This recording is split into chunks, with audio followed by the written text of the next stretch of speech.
যারা জাজ করে, কমেন্ট করে, রিয়্যাক্ট করে, প্রিটেন্ড করে। কি বলবো আসলে নীরব, যারা এ ধরনের জাজমেন্টাল কথা বলে বা এরকম আমি শুধু আপনাদেরকে একটা কথাই বলতে চাই যে স্বামী মারা যাওয়ার পরের জার্নিটা না একটা মেয়ের জন্য অনেক কষ্টের। তো আপনি মেয়ে হন বা ছেলে, একটা মেয়েকে আপনি মেয়ে হিসেবে চিন্তা করে দেখবেন যে আপনি তার জায়গায় হলে আপনার লাইফটা কেমন হতো।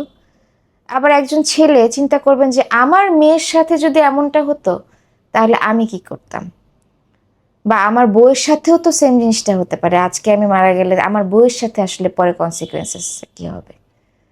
সো একটা মানুষকে নিয়ে নেগেটিভ কথা বলার আগে একটু চিন্তা করে দেখবেন যে আসলে যে মানুষটাকে নিয়ে বলছি সে আসলে কোন সিচুয়েশনটা পার করছে। ভাইয়া, আপনার কাছে কেউ টাকার জন্য যায় না। আপু, আপনার কাছে কেউ টাকার জন্য যাবে না। আপনি যদি পারেন তাকে একটু মানসিক শান্তি দেন, এটাই অনেক ইম্পর্ট্যান্ট। আর একটা মেয়ে স্বামী হারালে তার সবচেয়ে ইম্পর্ট্যান্ট জিনিস হচ্ছে তার মানসিকভাবে তার সাথে থাকা।